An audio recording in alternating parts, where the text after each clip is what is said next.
സർവസംശയഛേതാരം സച്ചിദാനന്ദവിഗ്രഹം സദാ സുസ്മേരവദനം ബാലകൃഷ്ണം നമാമ്യഹം. എല്ലാവർക്കും എൻ്റെ വിനീതമായ പ്രണാമം. 29ാമത്തെ ശീർഷകത്തിൽ കടക്കുകയാണ് നമ്മൾ. അതിൻ്റെ പേര് ജീവ ഈശ്വര ഭേദം അല്ലെങ്കിൽ ജീവേശ്വര ഭേദം. ജീവനും ഈശ്വരനും തമ്മിലുള്ള വ്യത്യാസം. ജീവൻ തന്നെയാണ് ഈശ്വരൻ അല്ലെങ്കിൽ ജീവൻ തന്നെയാണ് ബ്രഹ്മം എന്ന് സൂചിപ്പിക്കുന്ന ഒരു മഹാവാക്യം തന്നെ നമുക്കുണ്ട്. എന്താണത്? തത്വമസി, നീ അതാണ്. അപ്പോ ജീവോ ബ്രഹ്മൈവ എന്നും ശങ്കരാചാര്യ സ്വാമികൾ പറയുന്നുണ്ട്. ഈ ജീവൻ യഥാർത്ഥത്തിൽ ബ്രഹ്മമാണ്. എപ്പോൾ? ഉപാധികളെ നീക്കിയാൽ. മനസ്സ്, ബുദ്ധി, ഇന്ദ്രിയങ്ങൾ, പ്രാണൻ, ശരീരം, പ്രാണനല്ല പ്രാണന്മാർ, ഇവയെല്ലാം മാറ്റി നിർത്തി ആ ചൈതന്യം എന്ന അംശത്തെ മാത്രം അംഗീകരിച്ചാൽ ഈ ജീവൻ ബ്രഹ്മം തന്നെ. പക്ഷേ ഉപാധികളോട് കൂടെ ഇരിക്കുമ്പോൾ ജീവൻ പരിമിതൻ എന്ന പോലെ തോന്നുന്നു. ആ ജീവനും ഉപാധികൾ ഇല്ലാത്ത ശുദ്ധ ചൈതന്യമായ ഈശ്വരനും തമ്മിൽ വ്യത്യാസം ഉണ്ട് ഉണ്ട് ഉണ്ട്. അത് നല്ലതുപോലെ മനസ്സിലാക്കുക. ഉപാധികളെ നീക്കിക്കഴിഞ്ഞാലാണ് ജീവനും ഈശ്വരനും ഒന്നാവുന്നത്. ഈശ്വരനും ഉപാധിയുണ്ട് എന്നാണ് പറയുന്നത്. എന്താണ്? സത്വമായ. സത്വമായയിൽ പ്രതിഫലിക്കുന്ന ബ്രഹ്മചൈതന്യമാണ് ഈശ്വരൻ എന്ന പേരിൽ അറിയപ്പെടുന്നത്. അശുദ്ധമായ അല്ലെങ്കിൽ മലിനമായ ആ മലിനമായയിൽ പ്രതിഫലിക്കുന്ന ചൈതന്യം ജീവൻ എന്ന പേരിലും അറിയപ്പെടും. അപ്പോൾ ഈ ജീവേശ്വരന്മാർ തമ്മിലുള്ള ഭേദം ഉപാധികളുടെ ഭേദം കൊണ്ട് ഉണ്ടെന്ന് തോന്നുന്നതാണ്.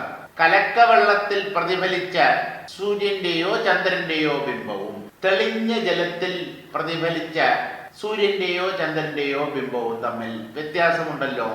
ഒന്ന് കലങ്ങിയതും മറ്റേത് നിർമ്മലവുമാണ്, ശുദ്ധവുമാണ്. പക്ഷേ ഈ കലക്കം, ശുദ്ധി, ഇത് പ്രതിബിംബത്തിനില്ല. ഏത് മാധ്യമത്തിലാണോ ഈ പ്രതിബിംബം കാണപ്പെടുന്നത് ആ ജലത്തിലാണ് ഈ പറഞ്ഞ ഗുണവും ദോഷവും. അല്ലാതെ പ്രതിബിംബത്തിൽ ഗുണദോഷങ്ങളില്ല, ഏറ്റക്കുറച്ചിലില്ല. എന്തുകൊണ്ടെന്ന് പറയട്ടെ, നിങ്ങൾ നല്ലതുപോലെ ശ്രദ്ധിക്കുമോ? പ്രതിബിംബം എന്നൊന്നില്ല. ഇല്ലാത്ത ഒന്നിൽ എന്ത് ഉയർച്ചയും താഴ്ചയും അല്ലെങ്കിൽ ഏറ്റക്കുറച്ചിലുകൾ? ബിംബത്തിന്റെ ഒരു നിഴൽ മാത്രമാണ് പ്രതിബിംബം. ഒരു മാധ്യമത്തിലാണ് ആ നിഴൽ സംഭവിക്കുകയും ചെയ്യുക. മാധ്യമത്തിലാണല്ലോ പ്രതിബിംബം അല്ലെങ്കിൽ പ്രതിഫലനം നടക്കുക. അപ്പൊ ആ മാധ്യമത്തിന്റെ ഗുണദോഷങ്ങൾ പ്രതിബിംബത്തിന് ഉള്ളതായി നാം കരുതുന്നു. അതിന് കാരണം പ്രതിബിംബം സത്യമാണ് എന്ന് കരുതുന്നത് കൊണ്ടാണ്. പ്രതിബിംബം എല്ലായിടത്തും മിഥ്യയാണ്. ബിംബമാണ് വാസ്തവത്തിൽ സത്യം. മാധ്യമം നഷ്ടമായാൽ അതോടൊപ്പം പ്രതിബിംബവും നഷ്ടമാകും. പക്ഷേ ബിംബം അതുപോലെ തന്നെ ബാക്കി നിൽക്കും, ശുദ്ധമായി, നിർമ്മലമായി, അനശ്വരമായി. അപ്പൊ ഈ ജീവേശ്വരന്മാർക്ക് തമ്മിൽ വ്യത്യാസമുണ്ട്, എന്നാൽ മറ്റൊരർത്ഥത്തിൽ വ്യത്യാസം ഇല്ലതാനും. നോക്കാം. ചിത്താകവും ആത്മസ്വരൂപം തന്നെ ജഡമായ തത്വങ്ങളായും മായ നാമമായിരിപ്പതും എന്തിനെന്നതും മുന്നേ പറഞ്ഞിട്ടുണ്ടു ബാലേ.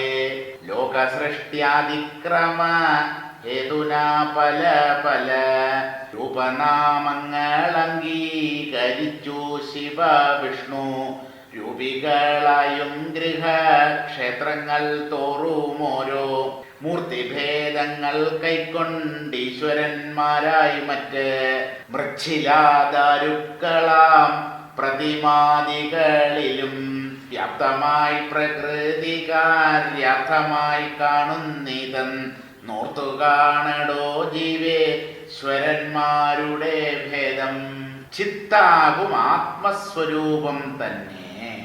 ആത്മാവിന്റെ സ്വരൂപം എന്താണ്? സത്ത്, ചിത്ത്, ആനന്ദം. സത്ത് നശിക്കാത്തത്, അത് ആത്മസ്വരൂപം.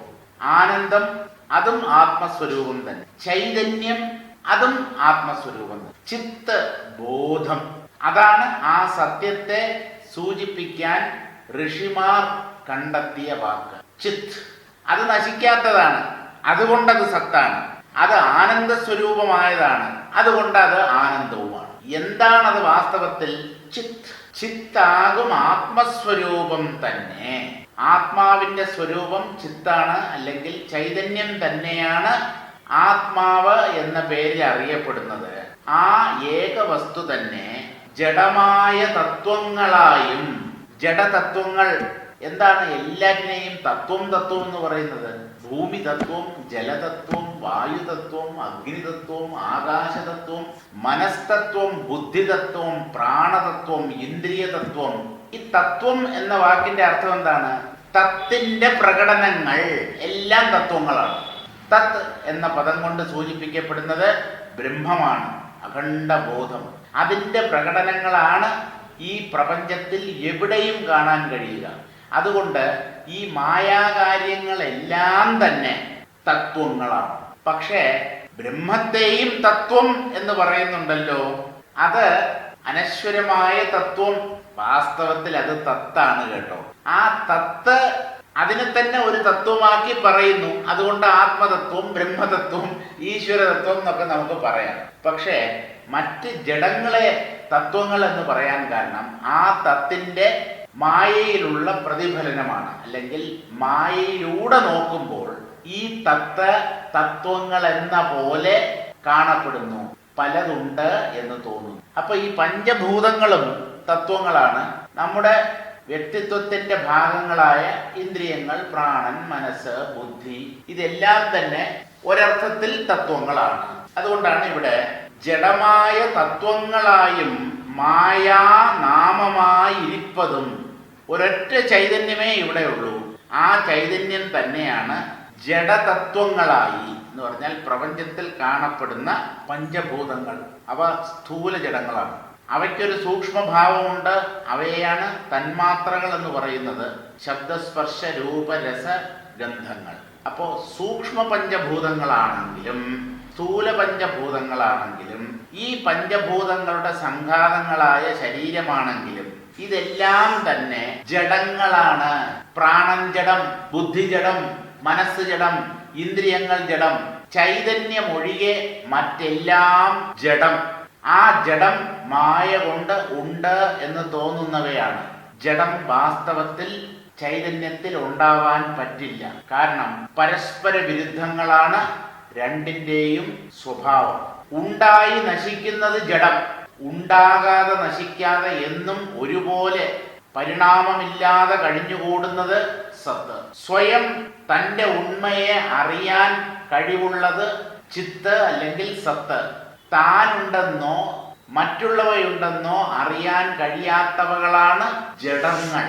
അപ്പോ സത്തിൽ നിന്ന് അല്ലെങ്കിൽ ചിത്തിൽ നിന്ന് അല്ലെങ്കിൽ ബ്രഹ്മത്തിൽ നിന്ന് ജഡങ്ങളോ ജഡത്തിൽ നിന്ന് ബ്രഹ്മമോ ഉണ്ടാവാൻ വയ്യ. ഇരുട്ടിൽ നിന്നാണോ വെളിച്ചം ഉണ്ടാവുന്നത്? അതുപോലെ വെളിച്ചത്തിൽ നിന്ന് ഇരുട്ട് ഉണ്ടാകാൻ പറ്റുമോ? പ്രകാശസ്വരൂപിയായ പരമാത്മാവിനെ ചുറ്റി മറ്റോരിരുട്ട് വിലസിടുമോ എന്നാണ് ശ്രീനാരായണ ഗുരുദേവൻ ചോദിക്കുന്നത്. മറ്റോരിരുട്ട് എന്ന് പറഞ്ഞാൽ ജ്ഞാനസ്വരൂപമായ ഈ പരമാത്മാവിനെ ഒരു അവിദ്യ, ഒരു അജ്ഞാനം വന്നു മറച്ചുപോലും. അപ്പോഴാണ് ഈ പരമാത്മാവിന് ജീവഭാവം കൈവന്നത്. ഇതിൽ പരം വിഡ്ഢിത്തം വേറെന്തുണ്ട്? സൂര്യനെ വിഴുങ്ങുന്ന ഒരു ഇരുട്ട് ഉണ്ടാകാൻ പറ്റുമോ? അത് എത്ര വലുതോ ആയിക്കോട്ടെ, സൂര്യനെ ഗ്രസിക്കാൻ മാത്രം ശക്തിയും സാമർഥ്യവും ഒക്കെ ഉള്ള ഒരു ഇരുട്ട് എങ്ങനെ ഉണ്ടാകും? ഇരുട്ട് വെളിച്ചത്തിന്റെ മുമ്പിൽ അതിന് നിൽക്കാൻ പറ്റില്ലല്ലോ. അനേകം മൈലുകൾക്ക് അപ്പുറത്ത് വെച്ച് തന്നെ ഈ അന്ധകാരം പ്രകാശത്താൽ നശിപ്പിക്കപ്പെടും. പിന്നെ എങ്ങനെ അടുത്ത് വന്ന് മുമ്പിൽ വന്നിട്ട് അല്ലയോ സൂര്യദേവ, ഞാനാണ് ഇരുട്ടിന്റെ ദേവൻ, അന്ധകാരൻ, തമരാജ് കിൽവിഷ്. ശക്തിമാൻ എന്ന സീരിയൽ കണ്ടിട്ടുണ്ടാവുമല്ലോ. അതിലെ ഇരുട്ടിന്റെ ദേവനോ അല്ലെങ്കിൽ ഇരുട്ടിന്റെ അധിപനായിട്ട് ദുഷ്ടശക്തിയായിട്ട് ചിത്രീകരിച്ചിരിക്കുന്ന ഒന്നുണ്ട്. അതിന്റെ പേര് തമരാജ് കിൽവിഷ്ണം. കിൽവിഷം എന്ന് പറഞ്ഞാൽ പാപം, കളങ്കം എന്നൊക്കെയാണ്. തമരാജൻ എന്ന് പറഞ്ഞാൽ തമോരാജൻ. ഹിന്ദിക്കാര് പറയുമ്പോ തമരാജ് എന്നായിരുന്നു. ഇരുട്ടിന്റെ രാജാവാണ്. അപ്പൊ ആ ഇരുട്ടിന്റെ ആ കറുത്ത ശക്തികളുടെ മുഴുവൻ അധിപനാണ് ഈ തമരാജ് കിൽവിഷ്. ഈ ഇരുട്ടിന് പ്രകാശത്തിന്റെ മുമ്പിൽ നിൽക്കക്കള്ളിയില്ലല്ലോ. പ്രകാശത്തിന്റെ അഭാവമാണല്ലോ ഇരുട്ടെന്ന പേരിൽ അറിയപ്പെടുന്നത്. അപ്പോ ആത്മാവിനെ മറയ്ക്കുന്ന അജ്ഞാനം എന്നൊരു അന്ധകാരം. ഇതൊക്കെ ശാസ്ത്രങ്ങൾ പറയുന്നുണ്ടല്ലോ. അതെ, അത് ശാസ്ത്രങ്ങൾക്ക് ഇഷ്ടമുണ്ടായിട്ട് പറഞ്ഞതല്ല. നല്ലതുപോലെ മനസ്സിലാക്കുക. ബ്രഹ്മം മാത്രമേ ഉള്ളൂ എന്ന് വേദങ്ങൾ അല്ലെങ്കിൽ ഉപനിഷത്തുകൾ, ശാസ്ത്രങ്ങൾ പറയുമ്പോൾ സാധാരണ ഒരു മനുഷ്യൻ എന്താ ചോദിക്കുക? എല്ലാം ബ്രഹ്മമാണല്ലേ? അതെ, സർവം ബ്രഹ്മമയം. ശരി, അപ്പൊ ഞാനും ബ്രഹ്മമായിരിക്കണമല്ലോ. അതേ സുഹൃത്തെ, താങ്കളും ബ്രഹ്മമാണ്. ഞാൻ ബ്രഹ്മമാണെങ്കിൽ പിന്നെ എന്തുകൊണ്ട് ഞാൻ ബ്രഹ്മമാണെന്ന് ഞാൻ അറിയുന്നില്ല? അതിന് കൂടെ മറുപടി പറഞ്ഞിട്ട് പോയാൽ മതി. ഞാൻ ബ്രഹ്മമാണെങ്കിൽ, അതായത് അയാൾക്ക് ബോധ്യമായിട്ടില്ലേ? അതാണ് ഞാൻ ബ്രഹ്മമാണെങ്കിൽ എന്ന ഒരു നിബന്ധന വെക്കുന്നത്. അദ്ദേഹത്തിന് ബോധ്യമില്ല. നിങ്ങൾ ഞാൻ ബ്രഹ്മമാണ് എന്ന് പറയുന്നത് കൊണ്ട് അത് ശരിയാണെങ്കിൽ ഞാൻ ബ്രഹ്മമാണ് എന്നുള്ള അനുഭവം എന്തുകൊണ്ട് എനിക്ക് സിദ്ധിക്കുന്നില്ല? ഈ ചോദ്യത്തിന് അധ്യാത്മശാസ്ത്രവും ആചാര്യന്മാരും എന്തു മറുപടി പറയണം? അതുകൊണ്ടാണ് അവർ പറഞ്ഞത്, നിങ്ങൾ ബ്രഹ്മമാണെങ്കിൽ നിങ്ങളുടെ ബ്രഹ്മത്വത്തെ അറിയാൻ പറ്റാത്ത രീതിയിൽ എന്തോ ഒരു മറ അതിന് ചുറ്റുമുണ്ട്. അതിന്റെ പേരാണ് അജ്ഞാനം അല്ലെങ്കിൽ അവിദ്യ. ഈ സംശയം ചോദിച്ചവന് വളരെ സന്തോഷം. അപ്പോൾ ഞാൻ ബ്രഹ്മമായിരിക്കാം എന്നാണല്ലോ അദ്ദേഹം പറയുന്നത്. താങ്കൾ പറയുന്നത് പോലെ ഞാൻ ബ്രഹ്മമാണ്. പക്ഷേ ആ അനുഭവം, ബ്രഹ്മത്തിന്റെ സ്വരൂപം ആനന്ദമാണല്ലോ. ആ ആനന്ദം എനിക്ക് അനുഭവപ്പെടാതിരിക്കാൻ കാരണം ഒരു മറയുണ്ട് എന്ന് അങ്ങ് പറഞ്ഞു. അതുകൊണ്ടാണ് ഞാൻ ബ്രഹ്മമാണ് എന്നുള്ള അറിവ് എനിക്ക് കിട്ടാത്തത്. ബ്രഹ്മജ്ഞാനിക്കും തൃപ്തി, ഈ മരമണ്ടനായ അജ്ഞാനിക്കും സന്തോഷം. രണ്ടുപേരും ഗുഡ് ബൈ പറഞ്ഞ് പിരിഞ്ഞു. അല്പം ബുദ്ധിയുള്ള ഒരുവൻ എന്ത് ചെയ്യുമായിരുന്നു? ഈ ബ്രഹ്മം എന്താണ് എന്നൊന്ന് എന്നെ പറഞ്ഞു കേൾപ്പിക്കൂ. അപ്പൊ ബ്രഹ്മസ്വരൂപത്തെ ആചാര്യന്മാർ വിവരിച്ചു കൊടുത്തു. അത് ചൈതന്യമാണ് കുഞ്ഞെ, പ്രകാശമാണ് അതിന്റെ സ്വരൂപം. എല്ലാറ്റിനെയും ഉള്ളതാക്കി തീർക്കുന്ന പരമാത്മാവാണത്. അതിന് എപ്പോഴും ഉണ്മ മാത്രമേ ഉള്ളൂ.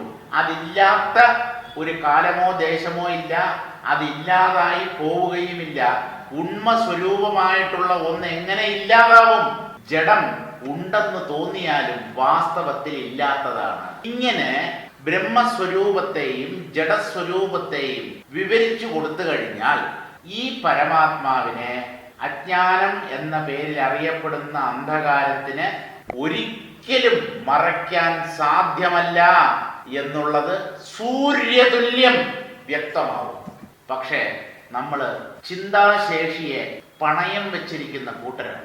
എന്തെങ്കിലും ഒന്ന് പറഞ്ഞാൽ അതിൻ്റെ യുക്തിയൊന്നും ചിന്തിക്കാതെ ആചാര്യൻ അങ്ങനെ പറയുന്നു, അതപ്പടി അംഗീകരിക്കും. ആചാര്യന്മാരുടെ ലക്ഷ്യം എന്തെന്നോ, ഒരു ഉത്തരം ഇവന് നൽകുമ്പോൾ ഇവൻ ആ ഉത്തരത്തെ വിശകലനം ചെയ്യുന്നുണ്ടോ, അല്ലെങ്കിൽ തൊണ്ട തൊടാതെ വിഴുങ്ങുന്നവനാണോ? തൊണ്ട തൊടാതെ വിഴുങ്ങുന്നവന് സത്യം പിടികിട്ടില്ല. സത്യം ബുദ്ധിക്കാണ് പിടികിട്ടേണ്ടത്.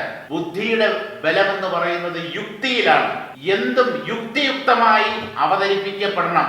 അതിനെ മാത്രമേ ബുദ്ധി അംഗീകരിക്കൂ. യുക്തിക്ക് നിരക്കാത്ത ഒന്നിനെ ബുദ്ധി അംഗീകരിക്കില്ല. ആ ബുദ്ധിയുടെ ഉടമയായ ബുദ്ധിമാനും അംഗീകരിക്കില്ല. അപ്പൊ ബുദ്ധിയുടെ ലക്ഷണം എന്ന് പറയുന്നത് വിശകലന ശേഷിയാണ്. എങ്ങും നിറഞ്ഞു നിൽക്കുന്ന അറിവ് സ്വരൂപമായിരിക്കുന്ന ഈ പരമാത്മാവിനെ ഇരുട്ടിനെ പോലെയുള്ള ഒരു അവിദ്യ എങ്ങനെ ആവരണം ചെയ്യും?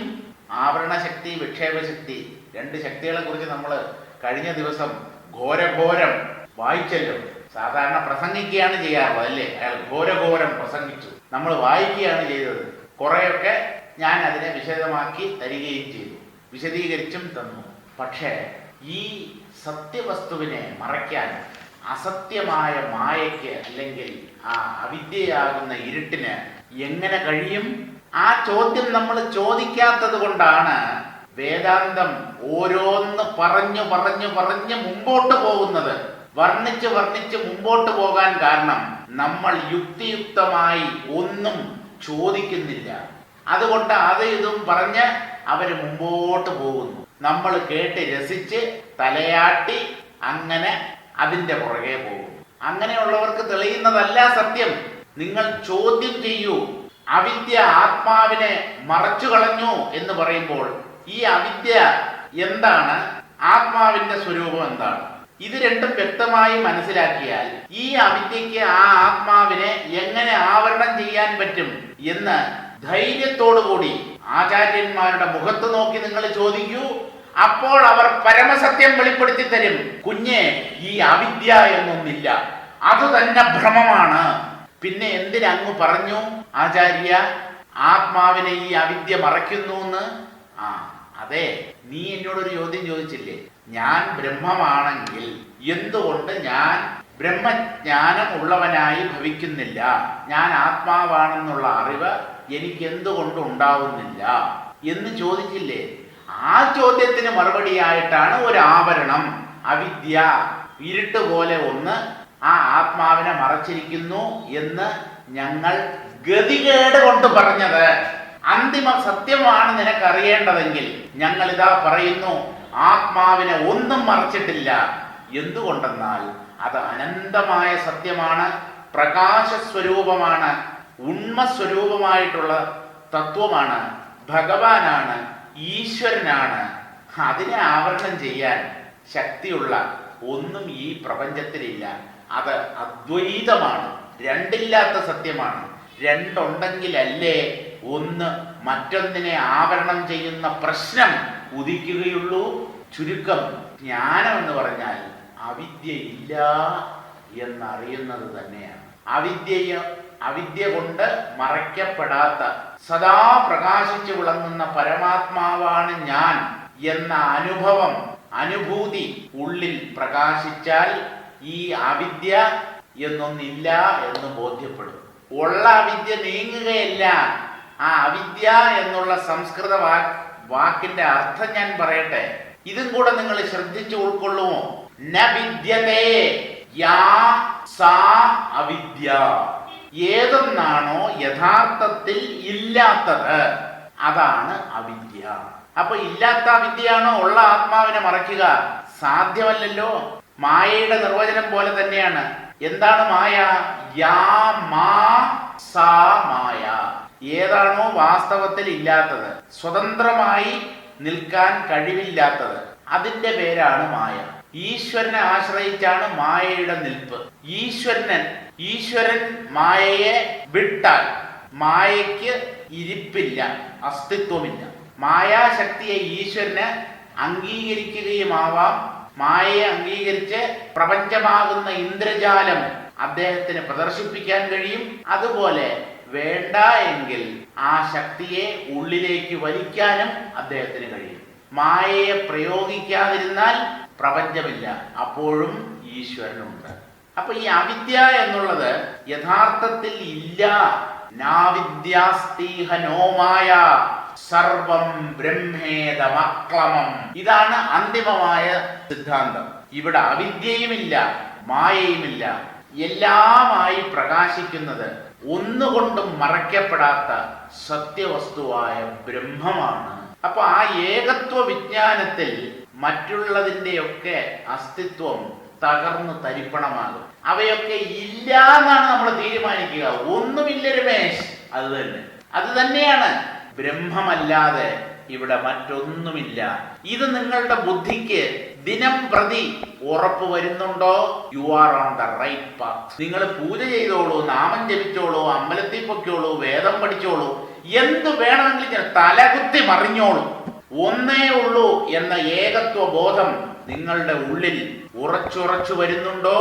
ഉണ്ടെങ്കിൽ നിങ്ങൾ ശരിയായ പാതയിലാണ്, അല്ലെങ്കിൽ നിങ്ങൾക്ക് വഴിതെറ്റി എന്ന് ഖേദത്തോടുകൂടെ പറയേണ്ടി വരും. നമുക്ക് വിഷയത്തിലേക്ക് വരാം. ചിത്ത് തന്നെയാണ് ആത്മാവിന്റെ സ്വരൂപം.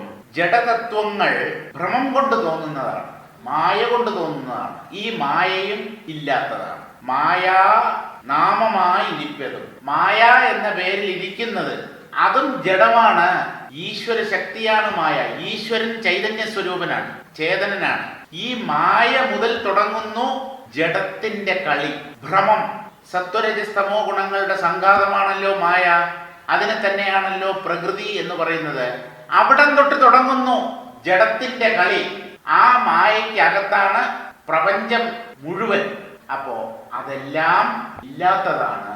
ശക്തി പ്രകടമാകാം, ആകാതെ ഇരിക്കും. ശക്തി പ്രകടമായാൽ ശക്തി കാര്യങ്ങളുണ്ട്, ശക്തി പ്രകടമാകാതിരുന്നാൽ ശക്തി കാര്യങ്ങളില്ല. അപ്പോഴും ശക്തിയുടെ ഉടമസ്ഥനായ ശക്തൻ, ആ സർവേശ്വരൻ അവിടെ ഉണ്ടാവും. മായയെ പ്രദർശിപ്പിക്കണോ വേണ്ടയോ അത് അദ്ദേഹത്തിന്റെ ഡിസ്ക്രിപ്ഷനാണ്, അദ്ദേഹത്തിന്റെ വിശേഷാധികാരമാണത്. ഞാൻ മായയെ പ്രദർശിപ്പിച്ചാൽ നമ്മൾ പലതും കാണും, സൃഷ്ടിയുണ്ട് എന്ന് പറയും. മായയെ പിൻവലിച്ചാൽ ഒന്നും അനുഭവപ്പെടുന്നില്ല, സുഷുപ്തി പോലെ അവ്യക്തം. അവിടെ വിശേഷിച്ച് നാമരൂപങ്ങളൊന്നുമില്ല. നമ്മൾ അതിനെ വിലയം എന്ന് പറയും. ഇല്ലാത്തതിന്റെ പ്രകടനം സൃഷ്ടി, ഇല്ലാത്തത് വിലയിക്കുന്നത് വിലയം അല്ലെങ്കിൽ പ്രളയം. ഏതവസ്ഥയിലായാലും ഉള്ളത് ബ്രഹ്മം മാത്രം. മായാ നാമമായിരിപ്പതും എന്താണ്? ഈ ജഡ മായ തന്നെയാണ്. ഇതെന്തിനാണ് ഇങ്ങനെ അനേക നാമരൂപങ്ങളെ ഇങ്ങനെ പ്രദർശിപ്പിക്കുന്നത്? ഈ മായ അല്ലെങ്കിൽ മായയിലൂടെ ഈ മായാവി, ഇത് എന്തിനെന്നതും മുന്നേ പറഞ്ഞിട്ടുണ്ട് ബാലെ. എന്തിനാണ് ഈ മായാപ്രകടനം എന്നുള്ളത് നേരത്തെ പറഞ്ഞിട്ടുണ്ട് കുട്ടി. അതൊന്ന് ഓർമ്മിക്കൂ. എവിടെയാണെന്ന് എനിക്ക് കൃത്യമായ ഓർക്കാൻ പറ്റുന്നില്ല. ഈ മായയെക്കുറിച്ച് ഇതിനു മുമ്പ് പറഞ്ഞിട്ടുണ്ട്. അവിടെ പറയുന്നുണ്ട് എന്തിനാണ് ഈ മായ പ്രകടമായത്. ഒരേ ഒരു ഉണ്മ മാത്രമേ ഇവിടെ യഥാർത്ഥത്തിൽ നിലവിലുള്ളൂ. ആ മഹാസത്യത്തിന് തൻ്റെ മഹത്വത്തെ അറിയണം എന്നൊരാഗ്രഹം തോന്നി. ഏകമായ ആ ബ്രഹ്മതത്വത്തിന് തൻ്റെ മഹത്വം ഒന്നറിയണം എന്ന് തോന്നി. അങ്ങനെ തോന്നിയപ്പോൾ പ്രപഞ്ചം പ്രത്യക്ഷപ്പെട്ടു. അദ്ദേഹത്തിന്റെ ശക്തികൾ ഓരോന്നായി അദ്ദേഹത്തിൽ നിന്ന് നിർഗളിച്ചു. അനന്തകോടി ബ്രഹ്മാണ്ടങ്ങൾ ഉണ്ടായി. പക്ഷേ അവയിൽ മോഹിച്ചുപോയ ബ്രഹ്മപ്രതിബിംബങ്ങളാണ് ജീവന്മാർ. ബ്രഹ്മത്തിന് മോഹമോ മായയോ ഒന്നുമില്ല. പക്ഷെ പ്രകടനം വന്നപ്പോ ബുദ്ധി തുടങ്ങിയ ശക്തികൾ പ്രകടമായി. ആ ബുദ്ധിയിൽ പരമാത്മാവ് പ്രതിഫലിക്കുകയും ഞാൻ എന്ന ഭാവം ആവിർഭവിക്കുകയും താനൊരു വ്യക്തിയാണ്, ജീവനാണ് എന്ന് കരുതുകയും പ്രപഞ്ച പദാർത്ഥങ്ങളിൽ മോഹിക്കുകയും ഒക്കെ ചെയ്തു. തൻ്റെ മഹത്വത്തെ വെളിപ്പെടുത്താനുള്ള ആഗ്രഹം അല്ലെങ്കിൽ അങ്ങനെ ഒരു ഇച്ഛ, അതിൻ്റെ ഫലമാണ് ഈ ലോകവും ജീവന്മാരും. ലോകം എന്ന് പറഞ്ഞാൽ പ്രപഞ്ചം. മഹത്വം വെളിപ്പെട്ടോ? ഇല്ല. കാര്യം പണ്ടത്തെക്കാളും വഷളായി. എന്താ? കോടാനുകോടി ജീവന്മാരും അനേകം പദാർത്ഥങ്ങളും. ഈ ജീവന്മാർ പ്രതിബിംബങ്ങളാണെങ്കിലും ആ മായയിൽ കുടുങ്ങിക്കഴിയുന്നു. എന്തിന് എന്ന് ചോദിച്ചാൽ, ഇങ്ങനെ മായയിൽ കുടുങ്ങിക്കഴിയുമ്പോൾ ദുഃഖമായിരിക്കും നമ്മൾ പ്രധാനമായും അനുഭവിക്കുക. ആ ദുഃഖത്തിൽ നിന്ന് കരകയറാൻ എന്തെങ്കിലും മാർഗമുണ്ടോ എന്ന് അന്വേഷിക്കും. പഠിച്ച പണി 18 നോക്കും, മൂക്കും കുത്തി താഴെ വീഴും. പുറമെ അന്വേഷിച്ചാൽ ഇതിന്റെ രഹസ്യം മനസ്സിലാക്കാൻ പറ്റില്ല എന്ന് ബോധ്യപ്പെടും. അങ്ങനെ ഓരോ ജീവനും ഉള്ളിലേക്ക് തിരിയും. ഉള്ളിൽ ആ സർവേശ്വരനെ കണ്ടെത്തുകയും ചെയ്യും. അങ്ങനെ ഈ ജീവൻ ഈശ്വരനെ കണ്ടെത്തുമ്പോൾ ആ ഈശ്വരന്റെ മഹത്വം ഈ ജീവന് വെളിപ്പെട്ട് കിട്ടും. അതായിരുന്നല്ലോ ആദ്യം ഈ ഈശ്വരന് ഉണ്ടായിരുന്നത്. തൻ്റെ മഹത്വത്തെ താൻ അറിയണം, തനിക്കറിയണം. പക്ഷേ അങ്ങനെ ചിന്തിച്ചപ്പോൾ അനേകം ജീവന്മാരും ജഗത്തുകളുമൊക്കെ ഉണ്ടായി. ആ ജീവന്മാർ ദുഃഖസാഗരത്തിൽ മുങ്ങിയും പൊങ്ങിയും കഴിഞ്ഞു. ആ ജീവൻ ദുഃഖമോചനത്തിനായി അന്തർമുഖമായി അല്ലെങ്കിൽ അന്തർമുഖനായി സത്യത്തെ അന്വേഷിച്ചു. അപ്പോൾ സത്യം തെളിഞ്ഞു. അങ്ങനെ സത്യത്തിന്റെ മഹത്വം വെളിപ്പെട്ടു. ആർക്ക്? അതാണൊരു വലിയ ചോദ്യം. ജീവനാണ് എന്ന് നമ്മൾ പറഞ്ഞാൽ ജീവൻ ഒരിക്കലും ബ്രഹ്മത്തെ അറിയാൻ പറ്റില്ല. പരിമിതമായ ഒന്നിന് അപരിമിതമായ സത്യത്തെ എങ്ങനെ അറിയാൻ പറ്റും? ജീവഭാവം നീങ്ങുമ്പോഴാണ് ആത്മഭാവം പ്രകാശിക്കുന്നത്. ഇങ്ങനെ വളഞ്ഞ വഴിയിലൂടെ ബ്രഹ്മത്തിന് തൻ്റെ മഹത്വം മനസ്സിലാക്കാൻ ഒരാഗ്രഹമുണ്ടായപ്പോൾ ജീവഭാവത്തിലേക്ക് തരം താഴുകയും എന്നിട്ട് ദുഃഖത്തിൽ കഴിയുകയും ആ ദുഃഖത്തിൽ നിന്ന് വീണ്ടും മോചനം നേടാനായി സത്യത്തെ തിരയുകയും ഉള്ളിൽ ആ സത്യത്തെ കണ്ടെത്തി താൻ അതാണ് എന്ന് അറിയുകയും ചെയ്തു. അങ്ങനെ സത്യത്തിന്റെ മഹത്വം ജീവരൂപിയായ ബ്രഹ്മത്തിന് തന്നെ വെളിപ്പെട്ടു. നമുക്ക് മനസ്സിലായി കിട്ടുമെന്നല്ല ഈ പറഞ്ഞതിന്റെ അർത്ഥം. ഈശ്വരൻ മാത്രമേ ഉള്ളൂ. ആ ഈശ്വരൻ സ്വയം താൻ ഈശ്വരനാണ്, പരമാത്മാവാണ് എന്ന് തിരിച്ചറിയുന്നത് തന്നെയാണ് ആത്മജ്ഞാനം. അതിന് ജീവഭാവം വലിയ ഒരു വിലങ്ങുതടിയാണ് എന്നുകൂടെ മനസ്സിലാക്കുക. എന്തിനാണ് ഈ സൃഷ്ടി, എന്തിനാണ് ഈ മായാപ്രകടനം? ഈശ്വരന് തന്റെ മഹത്വത്തെ തിരിച്ചറിയാൻ.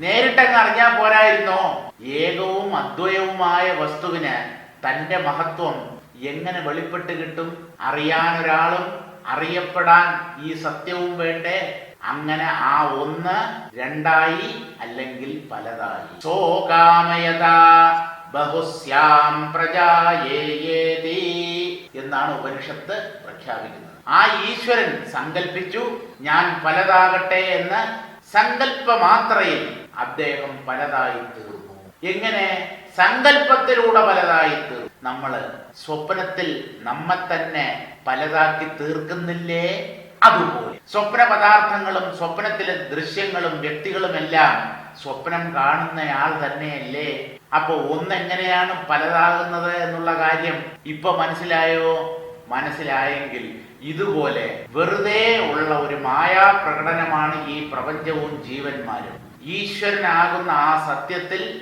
ഒരു ഇന്ദ്രജാലം പോലെ ഇതൊക്കെ കാണപ്പെടുന്നു. ഇത് ബോധ്യപ്പെടുന്നതാണ് ആത്മജ്ഞാനം. അതുകൊണ്ട് എന്തിനെന്നതും മുന്നേ പറഞ്ഞിട്ടുണ്ട് ബാലേ. ജഡമായ തത്വങ്ങളായും മായാനാമമായി ഇരിപ്പതും എന്തിനെന്നതും മുന്നേ പറഞ്ഞിട്ടുണ്ട് ബാലേ. നേരത്തെ ഇതൊക്കെ പറഞ്ഞിട്ടുണ്ട്. ലോക സൃഷ്ടിയാദി ക്രമഹേതുന, ലോകത്തെ സൃഷ്ടിക്കുക തുടങ്ങിയ കർമ്മങ്ങളിലൂടെ സൃഷ്ടിക്കുക, രക്ഷിക്കുക, സംഹരിക്കുക. ലോക സൃഷ്ടിയാദി ക്രമഹേതുന പല പല രൂപനാമങ്ങൾ അംഗീകരിച്ച് ഒരേ സത്യം തന്നെ സൃഷ്ടി, സ്ഥിതി, സംഹാരം എന്നീ മൂന്ന് ക്രിയകളെ അംഗീകരിക്കുമ്പോൾ പല പേരുകളിൽ അറിയപ്പെടുന്നു. ബ്രഹ്മ, വിഷ്ണു, മഹേശ്വരന്മാർ.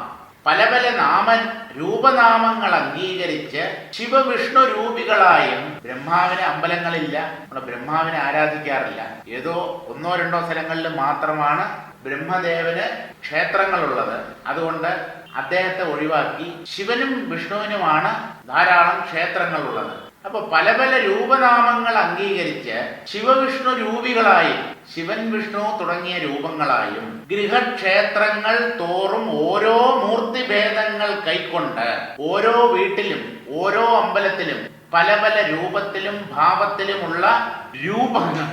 എന്താണ് ഒരു ദേവനിൽ നിന്ന് വേറൊരു ദേവനെ വ്യത്യസ്തനാക്കുന്നത്? ശിവനും വിഷ്ണുവും തമ്മിൽ എന്താ വ്യത്യാസം? അടിസ്ഥാനപരമായി ഒരു വ്യത്യാസവുമില്ല. ശിവൻ തന്നെ വിഷ്ണു, വിഷ്ണു തന്നെ ശിവൻ. ശിവസ്യ ഹൃദയം വിഷ്ണു, വിഷ്ണോശ്ച ഹൃദയം ശിവ. ശിവന്റെ ഹൃദയം വിഷ്ണുവും വിഷ്ണുവിന്റെ ഹൃദയം ശിവനുമാണ് എന്ന് പറഞ്ഞാൽ എന്താ? ശിവനും വിഷ്ണുവും രണ്ടല്ല, ഒന്ന് തന്നെ. അപ്പോ അനേകം ദേവതാരൂപങ്ങൾ, ഈശ്വര ഭാവങ്ങൾ, അതൊക്കെ രൂപങ്ങളിൽ മാത്രമാണ്. ശിവന്റെ പടം കണ്ടാൽ ഇത് ശിവനാണ്, അല്ലെങ്കിൽ പ്രതിമ കണ്ടാൽ ഇത് ശിവനാണ് എന്ന് പറയും. അതുപോലെ വിഷ്ണുവാണ്, മുരുകനാണ്, ഗണപതിയാണ്, ഇങ്ങനെയൊക്കെ പറയും. ഇതൊക്കെ വെറും നാമരൂപങ്ങൾ. സത്യത്തിന് നാമരൂപങ്ങൾ തന്നെ ഇല്ല. അരൂപവും അനാമകവുമായ സത്യമാണ്. അതാണ് ബ്രഹ്മം. പക്ഷേ മനുഷ്യർക്ക് ആരാധിക്കാനായി ഓരോരോ രൂപങ്ങൾ നൽകി മഹർഷീശ്വരന്മാർ. ഇവിടെ നിന്ന് തുടങ്ങിക്കോളൂ, ക്രമേണ നിങ്ങൾ അരൂപത്തിൽ ചെന്നെത്തൂ എന്നാണ് അവർ ഉദ്ദേശിച്ചത്. പക്ഷെ നമ്മൾ രൂപങ്ങളിൽ തന്നെ കുടുങ്ങിപ്പോകുന്നു. അപ്പൊ ശിവവിഷ്ണു രൂപികളായും ഗൃഹക്ഷേത്രങ്ങൾ തോറും ഓരോ വീട്ടിലും ഓരോ അമ്പലങ്ങളിലും പല പല രൂപങ്ങൾ.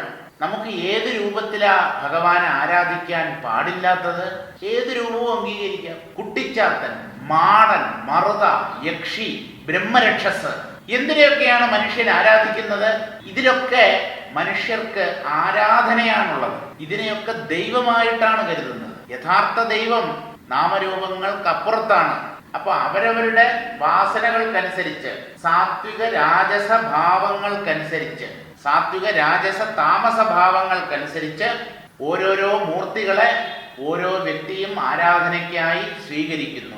ഗൃഹക്ഷേത്രങ്ങൾ തോറും ഓരോ മൂർത്തിഭേദങ്ങൾ കൈക്കൊണ്ട് ഈശ്വരന്മാരായി. ഈശ്വരന്മാർ എന്ന ബഹുവചന പദം തന്നെ അബദ്ധമാണ്. ദൈവങ്ങൾ എന്ന് പറയരുത്, ദൈവം. അത് ഏകവചനമാണ്. കാരണം ഒന്നേ ഉള്ളൂ ദൈവം. ദൈവങ്ങൾ പലതില്ല, നാമരൂപങ്ങൾ പലത്. അതിലെല്ലാം കുടികൊള്ളുന്നത് ഒരേ ഈശ്വരതത്വം. എന്നാലും മനുഷ്യർക്ക് ഈശ്വരന്മാരും ഈശ്വരികളും ആവശ്യമാണ്. അതുകൊണ്ട് പല രൂപങ്ങളിൽ അവർ ഈശ്വരനെ ആരാധിക്കുന്നു. മൂർത്തിഭേദങ്ങൾ കൈക്കൊണ്ട് ഈശ്വരന്മാരായി മറ്റ് മൃച്ഛിലാദാരുക്കളാം പ്രതിമാദികളിലും. ഏതൊക്കെ രീതിയിലാണ് നമ്മൾ ഈശ്വരനെ ആരാധിക്കുന്നത്? നമ്മുടെ വിഗ്രഹങ്ങൾ ഏതൊക്കെ പദാർത്ഥങ്ങളാൽ നിർമ്മിക്കപ്പെട്ടിരിക്കുന്നു? മൃത്ത്, മണ്ണുകൊണ്ടുണ്ടാക്കപ്പെട്ട ദൈവങ്ങളുണ്ട്. ശില, കല്ലിൽ തീർത്ത ഈശ്വര രൂപങ്ങളുണ്ട്. ദാരുക്കൾ, തടിയിൽ ഉണ്ടാക്കപ്പെട്ട രൂപങ്ങളുണ്ട്. തടി, മണ്ണ്, കല്ല്. പിന്നെ ലോഹങ്ങൾ, അതുകൊണ്ടല്ലോ പഞ്ചലോഹ വിഗ്രഹം ഒക്കെ ഉണ്ടല്ലോ.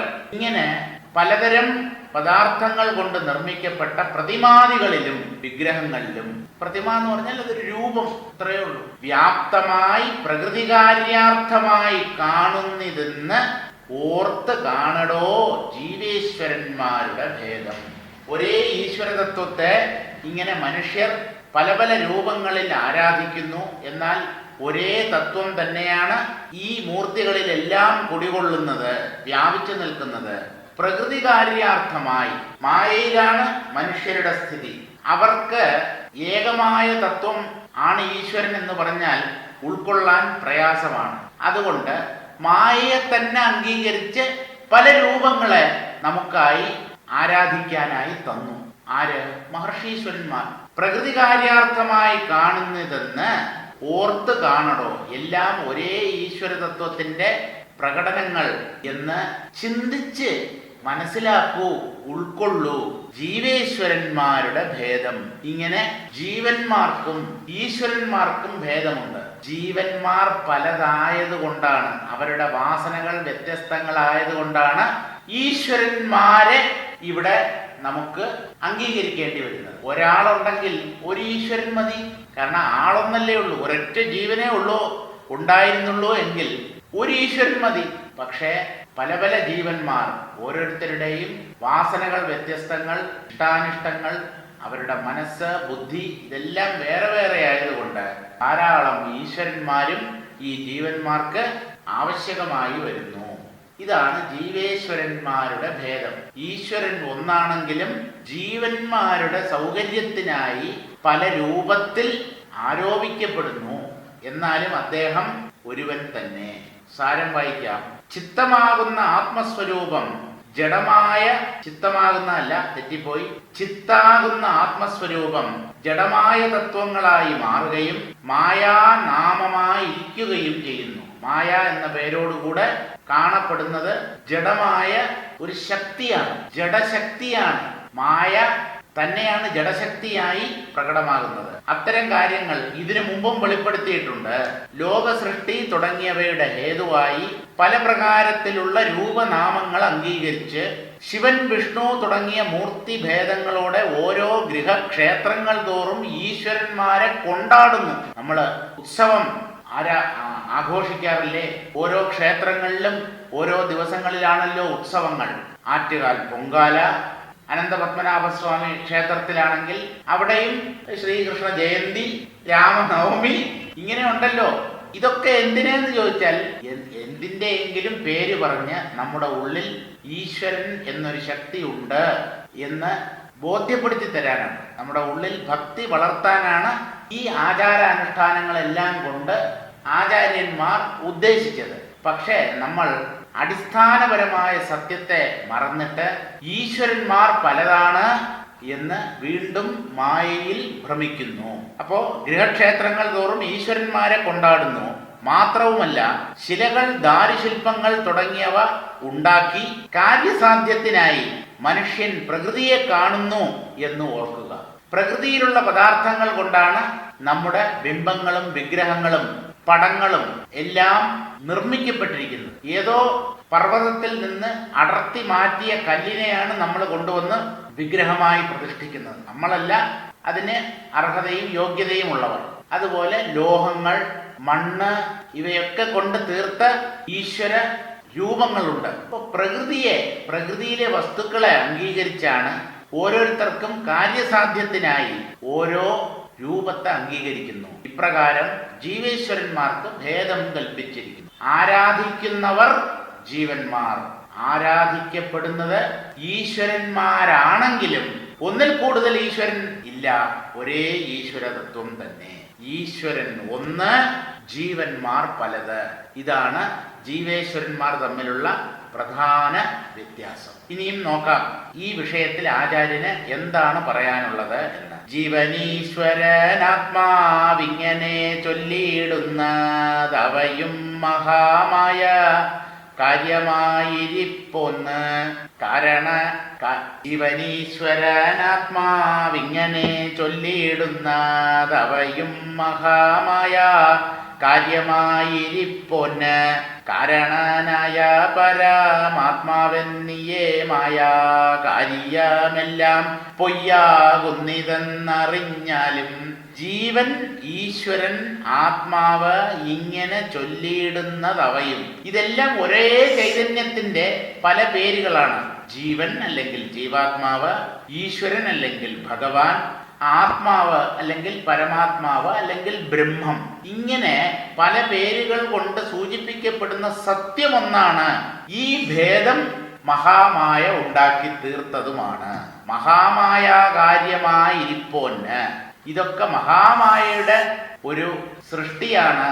ജീവ ഈശ്വര ഭേദത്തെ ഉണ്ടാക്കി തീർക്കുന്നത് പോലും ഈ മായാശക്തിയാണ്. ഇത് മനസ്സിലാക്കിയ ഒരാൾക്ക് കാരണനായ പരമാത്മാവെന്നിയെ മായാകാര്യമെല്ലാം പൊയ്യാകുന്നിതെന്നറിഞ്ഞാൽ, കാരണരൂപമായ ഒരേ ഒരു ആത്മാവ്, പരമാത്മാവ് മാത്രമേ ഉള്ളൂ, മറ്റുള്ളതല്ല. എന്തൊക്കെ ഭേദമുണ്ടോ, ദ്വൈതം, പലത്, വെറൈറ്റി, വൈവിധ്യം, ഒന്നിൽ കൂടുതൽ എവിടെ ഉണ്ടെങ്കിലും അത് മായാകാര്യം എന്ന് തീരുമാനിക്കുക. മായാകാര്യങ്ങൾ ഭ്രമമാണ്, മിഥ്യയാണ്. പരമാത്മാവെന്നിയെ, കാരണസ്വരൂപനായ പരമാത്മാവല്ലാതെ മായാകാര്യമെല്ലാം, ഈ കാണപ്പെടുന്ന മായാകാര്യങ്ങളെല്ലാം പൊയ്യാകുന്നത്. പൊയ്യ് എന്ന് പറഞ്ഞാൽ മെയ്യ്, അതിന്റെ വിപരീതമാണ് പൊയ്യ്. തമിഴിലാണ് മെയ്യും പൊയ്യും ഉള്ളത്. പൊയ്യ് എന്ന് പറഞ്ഞാൽ കള്ളം, അസത്യം. മെയ്യ് എന്ന് പറഞ്ഞാൽ സത്യം, ഉണ്മ. അപ്പൊ ഇതൊക്കെ കള്ളമാണ്. ഏത്? പലത്. പലത് കള്ളം, സത്യം ഒന്ന്. ആ ഒന്നിനെ മാറ്റി നിർത്തിയിട്ട് ഈ നാമരൂപങ്ങളിൽ മോഹിച്ചാൽ അയാൾ മായയുടെ പിടിയിൽപ്പെട്ടു എന്ന് മനസ്സിലാക്കുകയും വേണം. അപ്പോ മായാകാര്യങ്ങളാണ് ഈ ദ്വൈതം എന്ന് മനസ്സിലാക്കുന്നയാൾക്ക് ഇതെല്ലാം പൊയ്യാണ് എന്നുള്ള അറിവുണ്ടാകും. മിഥ്യയാണ്, മായയാണ്. ആത്മാവൊന്ന ചേതനമായിട്ടും പലതായും, ആത്മചൈതന്യമൊന്ന് പല ജീവന്മാരായും വന്നിടുന്നതു നിരൂപിച്ചു കാണുമ്പോൾ ഭേദമിന്നവണ്ണം എന്നറിയായി വരുമതും കേൾക്കാം. ആത്മാവൊന്ന്, ആത്മാവ് ഒന്നാണ്. ചൈതന്യത്തിൽ വ്യത്യാസമില്ല, പല ചൈതന്യങ്ങളില്ല. ആത്മാവൊന്ന്. അചേതനമായിട്ടും പലതായും ആത്മചൈതന്യം, ഒരേ ആത്മചൈതന്യം തന്നെ അചേതനമായ അല്ലെങ്കിൽ ജഡമായ പലത് ഉണ്ട് എന്ന് തോന്നിക്കുന്നു. പലതായും. വീണ്ടും ആത്മചൈതന്യം ഒന്ന്, പല ജീവന്മാരായും. ആത്മചൈതന്യം ഒന്ന്, അതാണ് അനേകം ജഡനാമരൂപങ്ങളെ സത്യമെന്ന പോലെ തോന്നിക്കുന്നത്. ജഡപ്രപഞ്ചത്തെ അനുഭവിക്കുന്നതാര്? ജീവന്മാർ. ആ ജീവന്മാരിലുമുണ്ട് ഭേദം, വ്യത്യാസം. ആ ജീവന്മാരിലുള്ള ഭേദം പോലും വാസ്തവത്തിൽ മിഥ്യയാണ്. ഇവിടെ പല ജീവന്മാരില്ല, പല ആളുകളില്ല. ഇവിടെ ന്യായവും അന്യായവും ഒന്നും നോക്കിയിട്ട് കാര്യമില്ല. മായയുടെ പ്രധാന ജോലി പലതിനെ സത്യമെന്ന് തോന്നിക്കുകയാണ്. അതിൽ ന്യായത്തെക്കാളും കൂടുതൽ എന്നും അന്യായമായിരിക്കും. ഈ ലോകത്തിൽ ന്യായവും ധർമ്മവും കൂടി നിന്ന, അധികരിച്ചു നിന്ന ഒരു കാലം ഇല്ല, ഉണ്ടാവാൻ പറ്റില്ല. എന്നും ഇങ്ങനെയൊക്കെ തന്നെയാണ്. അതുകൊണ്ട് ഇവിടെ ന്യായാന്യായങ്ങളോ ധർമാധർമ്മങ്ങളോ ഒന്നും നോക്കണ്ട. സത്യമറിയൂ. ഇവിടെ ബ്രഹ്മം മാത്രമേ ഉള്ളൂ. ഈ നാനാത്വം വെറും ഭ്രമം, മിഥ്യ തീരുമാനിക്കൂ. അത് തീരുമാനിക്കാൻ കഴിയാതെ നെഞ്ചു നിവർത്തി നടന്നിട്ട്, ആണാണെന്ന് മീശ മുറുക്കി നടന്നിട്ട്, പലർക്കും മീശ തന്നെ ഇല്ല, മുളയ്ക്കുന്നില്ല, ഹോർമോണിന്റെ കുറവുണ്ട്, വെറുതെ ഇങ്ങനെ മീശ പിരിച്ച് നടന്നതുകൊണ്ട് എന്ത് കാര്യം? മനുഷ്യനാണെന്ന് അഭിമാനിച്ചിട്ട് എന്ത് കാര്യം? എനിക്ക് വിദ്യാഭ്യാസവും വിവരവും ഉണ്ട് എന്ന് വെറുതെ അഭിമാനിച്ചത് കൊണ്ട് ഒരു പ്രയോജനവുമില്ല. ധീരനായി സത്യം അറിയുക, അതും ഇതുമല്ല, അസദർത്ഥമല്ല, സച്ചിദമൃതമെന്നു തെളിഞ്ഞു ധീരനായി സദസതിഥി പ്രതിപത്തിയേറ്റ് സത്തോം ഇതി മൃദുവായി മൃദുവായി അമർന്നിടേണം. ശ്രീനാരായണ ഗുരുദേവന്റെ ആത്മോപദേശ ശതകത്തിലെ അവസാനത്തെ ശ്ലോകം, 100ാമത്തെ ശ്ലോകമാണ്. ധീരനായി സത്യം കണ്ട് ബുദ്ധി തെളിയണം. ബുദ്ധി തെളിഞ്ഞാലേ സത്യം കാണാൻ പറ്റും. ഞാൻ സച്ചിദമൃതമായ ബ്രഹ്മമാണ് എന്ന് തെളിഞ്ഞ് ധീരനായി സദസതിഥി പ്രതിപത്തിയേറ്റ്, ഉള്ളത് ഇല്ലാത്തത് ആ ഭേദം പോലും നീങ്ങി, സത്യം മിഥ്യ എന്നുപോലും ഇവിടെ വേർതിരിക്കാൻ പറ്റില്ല. ഒരേ സത്യവസ്തു എങ്ങും നിറഞ്ഞു വിലസുന്നു. അതിൽ അസത്യം എന്നൊന്നില്ല, മായ തന്നെ ഇല്ല. സദസതിഥി പ്രതിപത്തിയേറ്റ് എന്തു വേണം? സത്തോം, ആ സദ്വസ്തു ഓംകാര സ്വരൂപമായ ബ്രഹ്മമാണ്. ഓം എന്ന അക്ഷരത്താൽ സൂചിപ്പിക്കപ്പെടുന്ന പരമാത്മാവ് അഖണ്ഡ ബോധമാണ്. സത്തോം ഇതി എന്ന് തെളിയണം. തെളിഞ്ഞിട്ടോ മൃദുവായി മൃദുവായി അമർന്നിടേണം. പതുക്കെ പതുക്കെ മനസ്സും അഹങ്കാരവും ഒക്കെ ഉള്ളിൽ തന്നെ അടങ്ങി ആ സത്യവുമായി ഏകീഭവിക്കണം. അതാണ് മോക്ഷം. അതാണ് ഗുരുദേവന്റെ ആത്മോപദേശ ശതകത്തിലെ അവസാനത്തെ ഉപദേശം. എന്താണ്? മൃദുവായി മൃദുവായി അമർന്നിടേണം.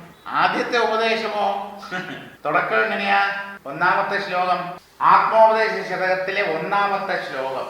അറിവിലുമേറി അറിഞ്ഞിടുന്നവൻ തൻ ഉരുവിലുമൊത്തു പുറത്തു മുജ്വലിക്കും, കരുവിനു കണ്ണുകളഞ്ചുമുള്ളടക്കി തെരുതെരെ വീണ് വണങ്ങി ഓതിടേണം. പക്വതയുള്ള ശിഷ്യൻ, ഒരു ജിജ്ഞാസുവായ സാധകൻ മുമ്പിൽ വന്നാൽ ഇന്ദ്രിയങ്ങളെയും മനസ്സിനെയും എല്ലാം ഉള്ളിലടക്കി ആ പരമാത്മാവിനെ മനസാ ശരണം പ്രാപിച്ച് ആ സത്യത്തെ ഓതിടേണം, പറഞ്ഞു കൊടുക്കണം ശിഷ്യന്. അത് ഗുരുവിന്റെ ധർമ്മമാണ്. ഗുരുവുണ്ടാതിരുന്നാൽ പറ്റില്ല. അതുകൊണ്ട് ഓതിടേണം എന്നാണ് പറയുന്നത്. അറിവിലുമേറി അറിഞ്ഞിടുന്നവൻ തൻ ഉരുവിലുമൊത്ത് പുറത്തു മുജ്വലിക്കും, കരിവിന് കണ്ണുകളഞ്ചും ഉള്ളടക്കി.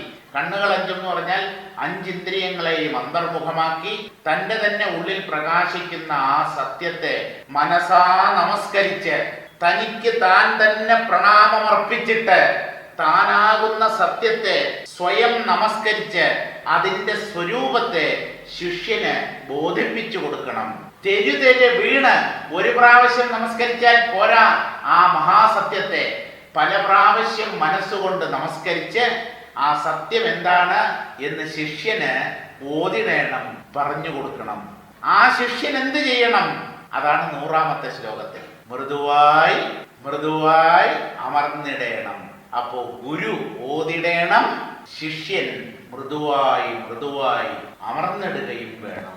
അത്ഭുതകരമായ ഒരു കൃതിയാണ് ആത്മോപദേശ ശതകം. വളരെ ലളിതമായ വ്യാഖ്യാനം ബാലകൃഷ്ണൻ നായർ സാറ് ആ കൃതിക്ക് എഴുതിയിട്ടുണ്ട്. ഗംഭീരം. അതിനെക്കുറിച്ച് വേറൊന്നും പറയാനില്ല. വാക്കുകൾക്കതീതമാണ് അതിൻ്റെ മഹത്വം.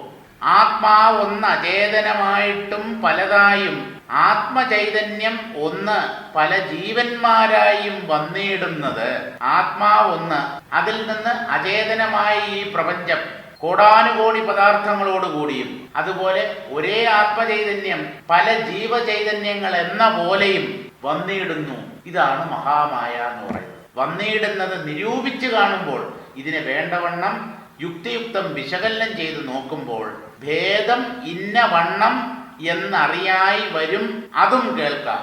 എന്താണ് ഈ ജീവനും ഈശ്വരനും തമ്മിലുള്ള ഭേദം എന്ന് ഈ കാര്യങ്ങളൊക്കെ ഒന്ന് യുക്തിയുക്തം വിശകലനം ചെയ്താൽ മനസ്സിലാകും. ജീവേശ്വര ഭേദം, അതാണല്ലോ ശീർഷകത്തിന്റെ പേര്.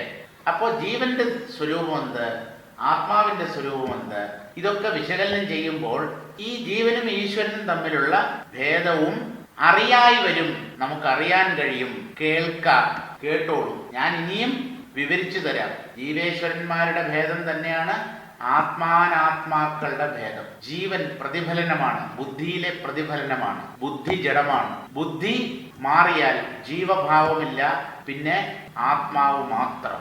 നമുക്കിതിന്റെ സാരം കൂടെ വായിച്ചിട്ട് ഇന്നത്തേക്ക് നിർത്താം. ജീവനെന്നും ഈശ്വരനെന്നും ആത്മാവെന്നും മറ്റു പല നാമങ്ങളിൽ പറയുന്നതും മഹാമായാകാര്യമായിരിക്കുന്ന പരമാത്മാവിനെയാണ്. മായാകാര്യമല്ല ഈ പരമാത്മാവ്. മഹാമായയെ തന്റെ അധീനതയിൽ വെച്ചിട്ടുള്ള മായാശക്തി ആരുടെയാണോ ആ ഈശ്വരൻ, ആ പരമാത്മാവാണ് പ്രപഞ്ചത്തിന്റെ സൃഷ്ടിസ്ഥിതി സംഹാരങ്ങൾക്ക് ഉത്തരവാദി. അതിനാൽ മായാകാര്യങ്ങളെല്ലാം അസത്യമാണ്. ആത്മാവ് ഒന്നേ ഉള്ളൂ. അത് പല ശരീരങ്ങളിലും ജീവനായി സ്ഥിതി ചെയ്യുന്നു. ജീവൻ, ജീവാത്മാവ് എന്നാണല്ലോ. ഒരു ശരീരത്തോടുകൂടെ ഈ ചൈതന്യം പ്രകടമാകുമ്പോൾ ആ ശരീരത്തിനകത്തുള്ള ചൈതന്യത്തെ ജീവചൈതന്യം എന്ന് പറയുന്നു, അല്ലെങ്കിൽ ജീവൻ എന്ന് പറയുന്നു. ആ ജീവാത്മാവ് തന്നെ ചേതനമായും അചേതനമായും ജീവന്മാരായും പലതായി വന്നു ഭവിക്കുന്നു. ആ ജീവാത്മാവല്ല, അത് പരമാത്മാവാണ്. അഖണ്ഡമായ ചൈതന്യം, ബോധം, അത് തന്നെയാണ് ചേതനന്മാരായ ജീവന്മാരായും അചേതനങ്ങളായ ജഡപദാർത്ഥങ്ങളായും എല്ലാം പ്രകടമാകുന്നത്. അപ്രകാരം ചിന്തിച്ചു കാണുമ്പോൾ ഭേദം ഇന്ന പ്രകാരം എന്നറിയാറ്. എന്താണ് വ്യത്യാസം? ബോധത്തിനും ജഡത്തിനും എന്താണ് വ്യത്യാസം? ജീവനും ഈശ്വരനും എന്താണ് വ്യത്യാസം? ഇതൊക്കെ യുക്തിയുക്തം വിശകലനം ചെയ്ത് ചിന്തിച്ചു നോക്കിയാൽ മനസ്സിലാകും. അതും പറയാം.